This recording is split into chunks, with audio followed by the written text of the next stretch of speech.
Mapagpalang araw, kaibigan. Ito po ang inyong kaibigan kay Jesus, Brother Manny Bautista. Minsan pa tayo po'y mag-aharal ng Ebanghelyo ng ating Panginoon na nakasulat po dito sa Poimen, ang Biblia ng mga pastor. Hindi ako pastor pero ginagamit ko po ito. Bakit ko gagamitin ito? Napakaganda eh. Ang Biblia ng mga pastor. Ibig sabihin, pag ginagamit mo ito, para kang pastor. Para kang pastor. Yung 13 pastor dito, iba't ibang simbahan, kung ano man yung kanilang pinaniniwalaan dito, para mo na rin pinaniniwalaan. Bakit?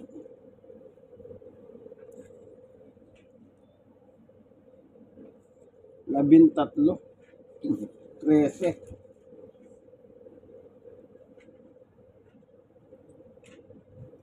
Ito, iba't ibang denomination, paniwala, na nagkakaisa sila ng damdamin. Kasi nakalagay yung mga pangalan nila dito. Di po ba? Parang sa isang libro, bawat teacher ka, itinuturo mo yung libro na yon. Naniniwala ka doon sa may gawa ng libro na yon. Kung ano man yung pangalan niya. Di po ba ganon? Ganon din sa eskwela. Yung author. Yan. Kapag yung libro ng author na yon, sinabi niya, sagutin ninyo yung page na ganito. At sinagot ninyo. Correct niya kung tama yung sagot niya. Ibig sabihin, yung author, naniniwala kayo sa kanya. Ngayon, meron tayong babasahin. Pero bago natin babasahin, tayo muna ay lalapit sa Panginoon Diyos sa pamamagitan ng panalangin. Amang Diyos na makapangyarihan sa lahat. Minsan pa ang salita ay aming bubulayan. Buksan ang puso at isip ng bawat isa upang sa ganon lahat kami pagkikinabangan namin ng iyong salita. Salamat po sa ngalan ni Jesus.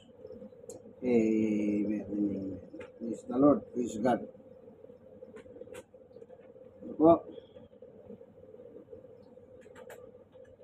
Meron tayong tatalakayin. Kung naniniwala po kayo sa Diyos, dapat totoo ang inyong paniwala sa Diyos. Di po ba?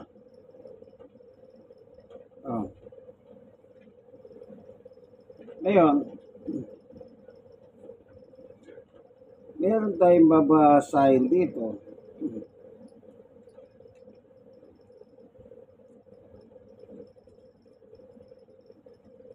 Ayos sa talata.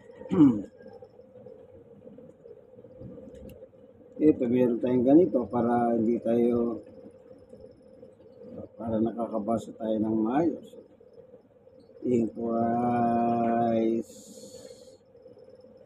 alone. Ayan o.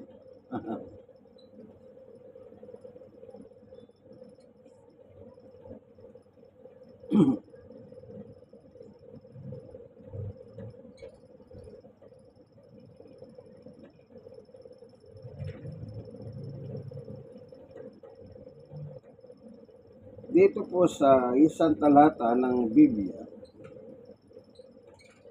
ganito nakalagay.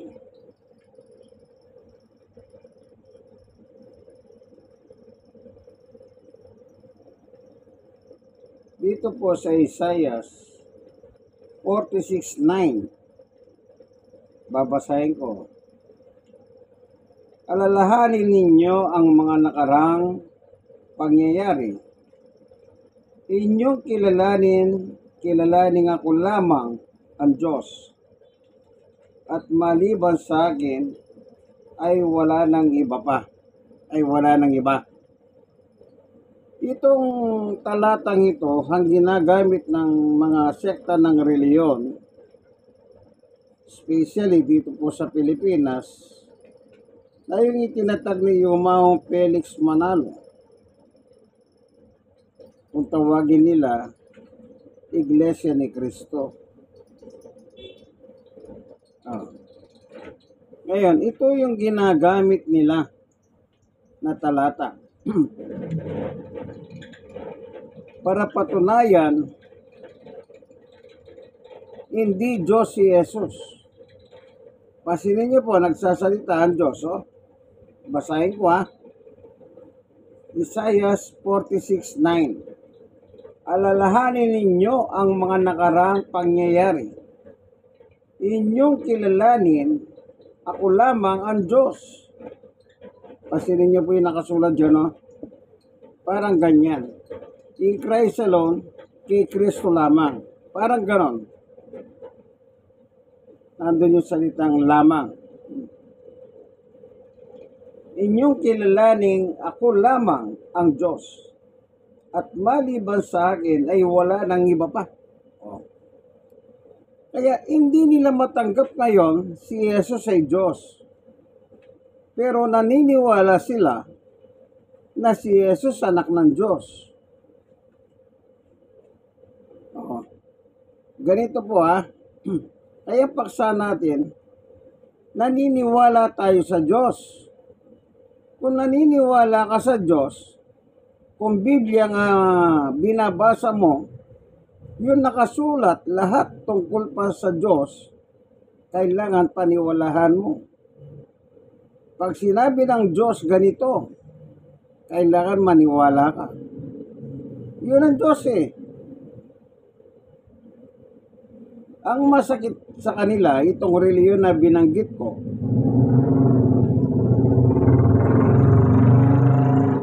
naniniwala sila sa Diyos, pero hindi sila naniniwala sa Diyos. Mahirap po bang unawain yan? Halimbawa, itong Isaiah, naniniwala sila dito. Pero sa bagong tipan, mamaya titingnan natin, doon ko i-ano yung naniniwala sila sa Diyos, pero hindi sila naniniwala sa Diyos. Ngayon, bakit sinabi ng Diyos, kilalanin ninyo ako? Ang kausap niya po dito ay ang mga tao sa lumang tipan sa panahon ni Isaiah. Ano po? Kung titignan natin dito sa Isaiah 46:7, sina Bel at Nebo na dati sinasamba ng mga taga-Babylonia, ngayon isinakay na sa likod ng mga asno at baka at naging pabigat sa likod ng mga pagod na hayop. Hindi nila maliligtas ang kanilang sarili. Sila'y parang mga biyag na itinapos sa malayo. Oh. Kaya sinabi ng Diyos sa mga taong ito, kailangan kilalanin niyo ko. Kasi sa verse 1 pa lang, anong sabi? Sina Bel at Nebo na dati sinasamba ng mga taga-Babylonia. Ibig sabihin, itong si Bel at Nebo ay mga sinasamba ng mga tao sa Babylonia. Hindi ko magkamali, itong Babylonia ay siya ngayon ng Mesopotamia, ay yung lugar ni Saddam. Correct me if I'm wrong. Ano? Yan. Yun ang kanilang sinasamba. Kaya nasabi ng Diyos, ako. O, kita nyo? Kaya sinabi ng Diyos yon, hindi dahil sa ano paman. Dahil ang mga tao noon, ito nakasulat eh. Nakasulat na si Bel at saka si Nebo ay kanilang sinasamba. Ayaw ng Diyos na meron ka sinasamba kung naniniwala ka sa Kanya. Kasi ang Diyos ay mapanigbuguing Diyos.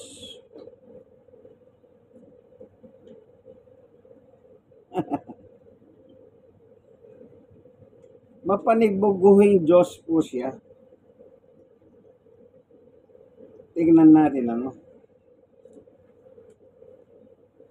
Silosong Diyos. Kung siya lang ang sinasamba mo, wala ka nang iba sasambahin. Pero meron nga po silang sinasamba na iba. Kaya sabi ng Diyos, kilalanin ninyo ako.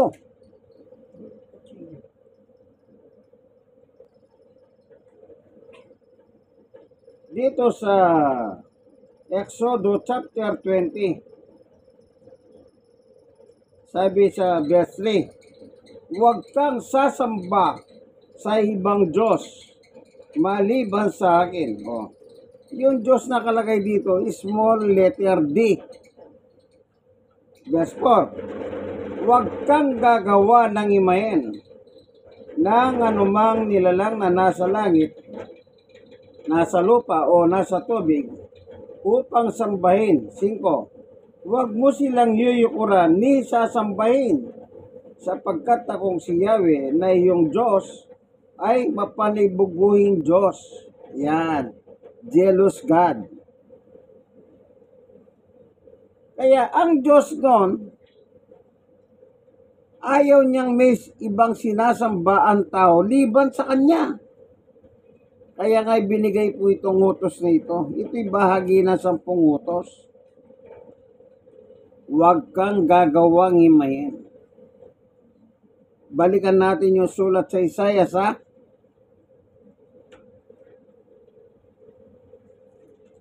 Dito matuto kayo dito. At kung meron man na nanonood sa video ito na miyembro ng ISC na itinayo ni Mount Felix Manalo, matututo ka rito.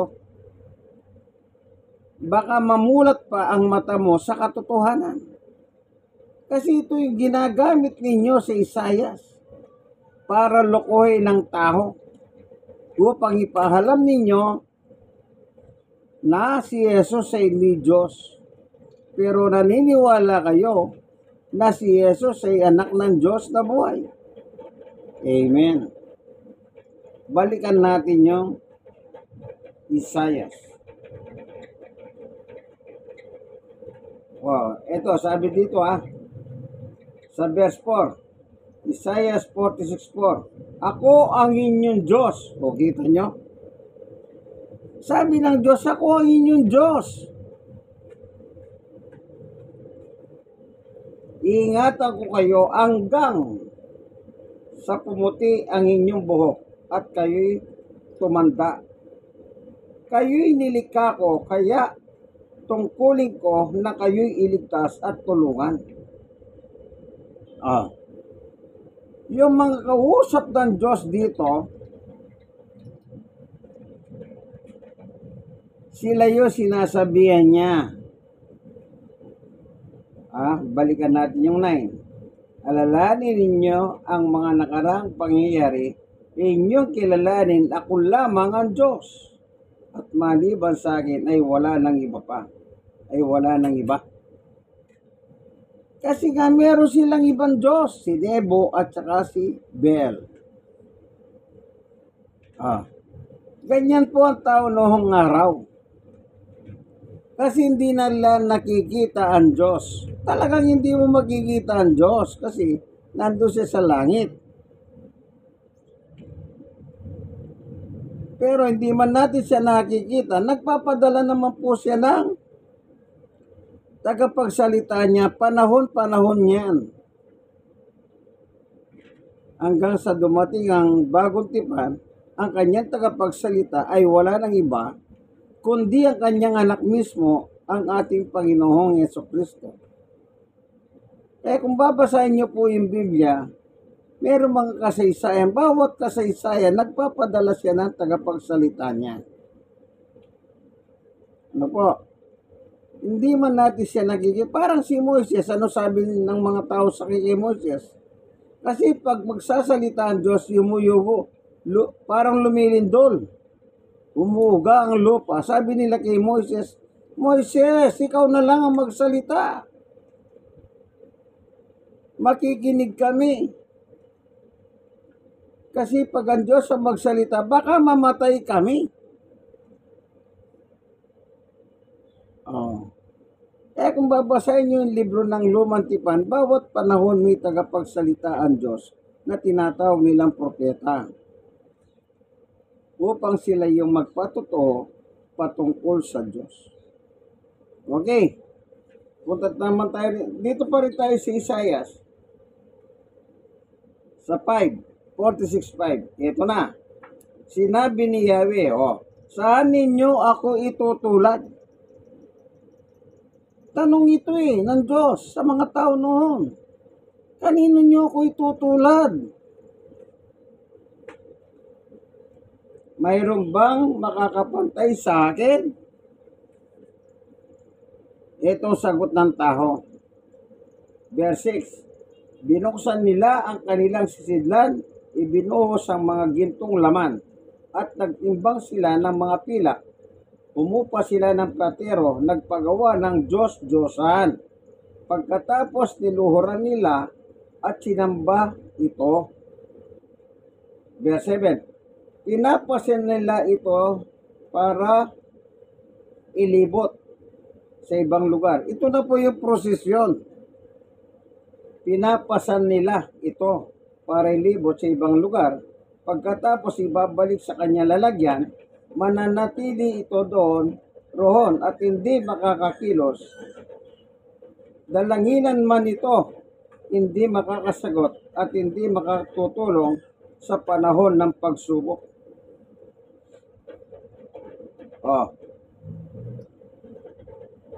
Pinoprosesyon, pinapasan. Para may prosesyon, may libot. Sa panahon natin ngayon sa Pilipinas, ayan, meron silang mga pinoprosesyon na mga rebulto, himayin. Pero sabi ng Diyos sa 10 utos, huwag kayong gagawa ng himayin.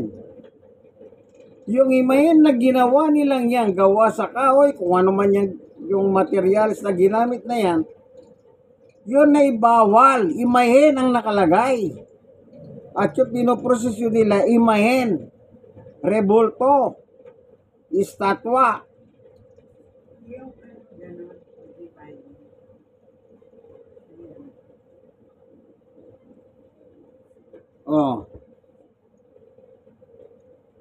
Kaya sinabi ng Diyos, pwede nalaman nyo ngayon, na sinabi ng Diyos, kilalanin niyo ako. Ako ang inyong Diyos. Kasi po, yun ang rason nga. Dahil hindi nila nakikita ang Diyos. Sa panahon ni Moises, ang sabi nila kay Aaron, na umakyat si Moises sa bundok, yung nasusunog na halaman na hindi naman nasusunog. The burning bush. Sabi ng mga tao kay Aaron, Aaron, ang tagal naman ng kapatid mong si Moises sa bundok. Igawa mo kami ng mga Diyos. Yan. Ang ginawa nila, tinanggal ang kanilang mga ginto at mga pilak sa katawan at ginawa ni Moises yung guya. At yun ang kanilang sinamba. Nasabi nila, ito ang Diyos na naglabas sa atin sa pagkahalipin. sa Ehipto. Bukas, ipagdiriwang natin. Kaya meron pagdiriwang ng mga ribulto. Yun na yan, kinuha lang nila doon sa lumang tibag kay Moises. Ngayon, meron mga ribulto ngayon dito, pinagdiriwang din nila.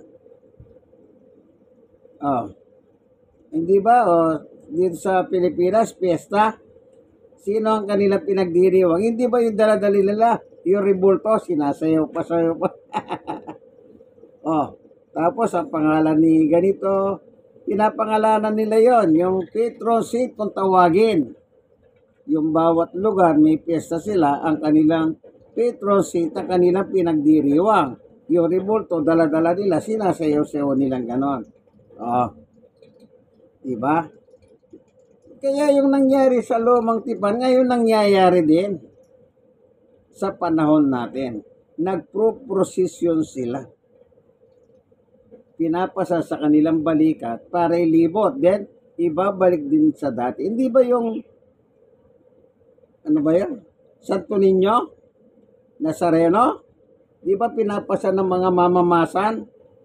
Kukunin nila sa simbahan, then ipoprosesyon nila, sinasayaw-sayaw nilang ganon, tapos inililibot, pagkatapos binabalik din ulit sa pinanggalingan kung sa simbahan yon. Ito yun, nakasulat talaga yung ginagawa nila.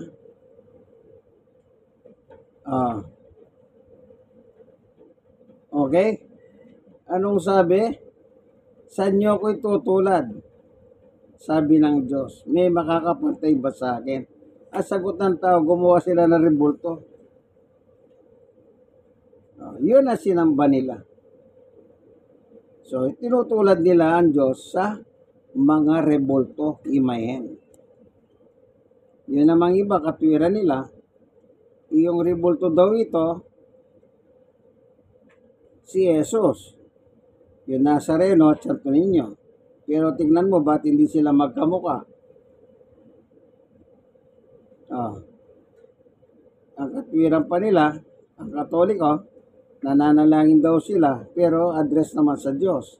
Pero nananalangin sila sa rebulto. Bakit? Yung rebulto, inihimas nila, pinupunasan, inaalikan.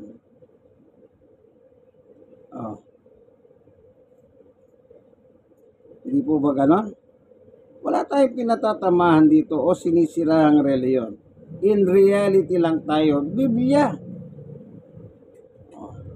Kung noon meron ng prosesyon, huwag kayong magtaka kung may prosesyon ngayon. Bakit? Nakuha lang nila yung ugali nun eh. Siyempre, yung tradisyon yun, pababa ng pababa hanggang sa ating panahon. Okay? So, kaya sinabi ng Diyos sa verse 9,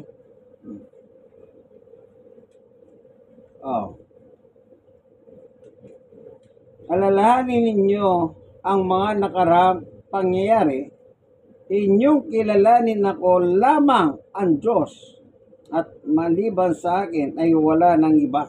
Kasi meron silang mga Diyos na pinapasan, na nililibot.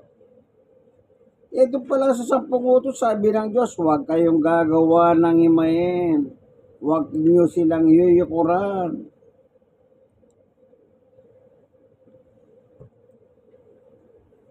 Tapos sasabihin, di naman daw nila niluluran yung mga imahen. Anong hindi? Nakikita na nga, nakaload na nga sila sa harap ng imahen. Hindi pa raw na. Ito kung mga pangatwiran po hindi ko alam anong katwiran mayroon sila eh. Ako, halos lumaki po ako sa simbahan sa aming probinsya. Nakikita ko yung mga tao. Nakaload sa harap ng rebulto. Yung rebulto ni Santa Maria, meron pa silang rosaryo. Dinadasalan. Sabi ng Diyos, huwag niyo silang yuyukuran. Tapos sasabihin nila, hindi naman namin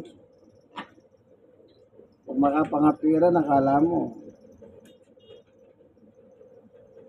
Yan. Ayun ang sinasabi ko po. Naniniwala sila sa Diyos, hindi sila naniniwala sa Diyos. punta tayo dito sa itinayo ni Yumao Felix Manalo. Actually, ang IS yan nagtatag talaga si Yumao Felix Manalo. Ayon sa kanilang rehistro sa SEC. At siya pa nagmamayari nito ayon sa kanilang rehistro, ayon sa kanilang babasahing mga pasugo. Kung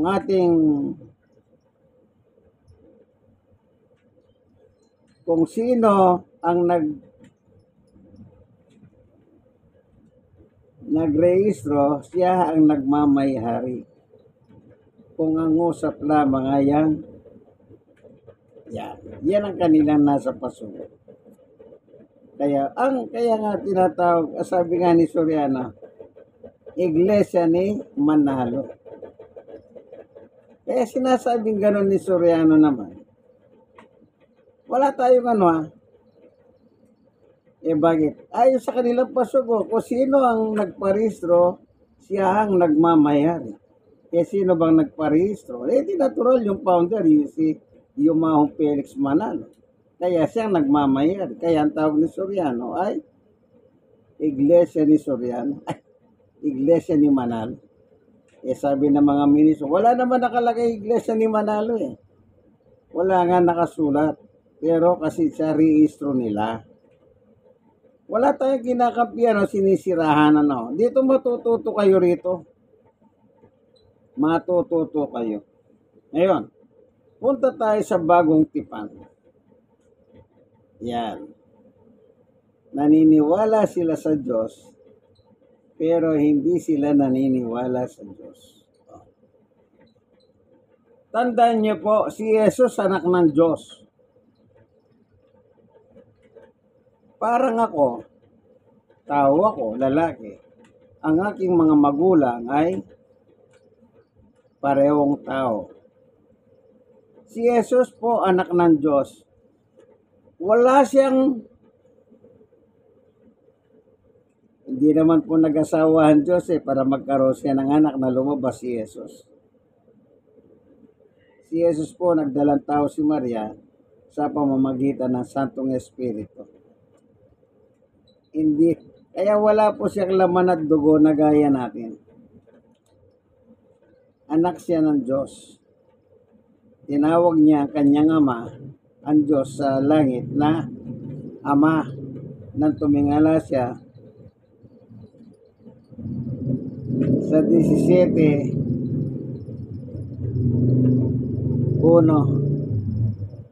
ng 1. Basahin ko lang. Gusto nila yun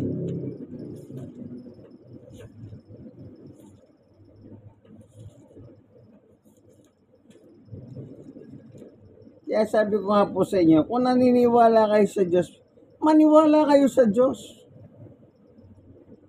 Lahat na nakasulat patungkol sa Diyos, paniwalahan nyo. 17:1 ng 1. Pagkasabi ni Jesus ng mga ito, tumingala siya sa langit at kanyang sinabi, Ama, kita nyo nung tawag niya sa Diyos, Ama. Kasi anak siya ng Diyos. Ngayon, sa mga tao naman tumatawag ng Ama, yun ay mga tao po kagaya natin. Kapag isa ka mananampalataya ng Diyos sa pamagitan ni Jesus, ang tawag mo sa Diyos Ama rin. Pero hindi ka katulad ni Jesus. Ikaw ay tao gawa sa lupa, sa labok ng lupa. Si Jesus po hindi po ginawa sa alabok ng lupa. Wala kasaysayan sa Biblia na ginawa siya sa alabok ng lupa. Kaya nung mamatay siya, wala akong nakitang bangkay Wala nakitang bangkay. Hindi na bulok ang kanyang katawan. Pero tayo, pag namatay tayo, nakikita yung bangkay, nabubulok yung ating katawan. Pero si Jesus hindi. Kasi nga po, hindi kasi siya tao. Nagitulad siya tao. O naging tao. Kaya nung mamatay siya, nang bukusan ng yungib ni pumunta sino ba pumunta ron? Si Magdalena ba? Nasabi niya, nasaan ang aking Panginoon? O, wala siyang nakitang bangkay. Pero pag tayo namatay tayo, pag-ukay na nila yung simenteryo, yung nicho, kagaya na napapanood sa TV, nakukuha nila yung bangkay. Yung iba nga natunaw na, yung iba hindi nga natutunaw. Kaya pag hindi natunaw, sinasabi nila, milagrosa. Ang daling gumawa na sila, milagrosa. Dadasalan nila. Hallelujah. Naalala niyo yung Claudia Sobel, yung sexy star nung araw? Namatay. Nangukay po nila, hindi nadurog yung katawan. Oh. Artista yon na sexy star. Sandali lang po siyang sumikat sa pagiging sexy star niya kasi na-aksidente siya, namatay. Oh. Ngayon, gagawin mo ngayon. Huwag na. Oh. Kaya sabi ni Jesus, Ama. Oh. Kasi anak siya ng Diyos. Ngayon, ito po. Punta tayo dito sa Hebreo. Kaya sabi ko nga po sa iyo, kung naniniwala ka sa Diyos sa lumang tipan, maniwala ka rin sa Diyos sa bagong tipan. Anong sabi ng Diyos? Ito na po Ganito po ang ating mababasa sa Hebreo. Sa 8. Ngunit tungkol sa anak ay sinabi niya, may nagsabi patungkol sa kanyang anak. Sino ito? Ang Diyos.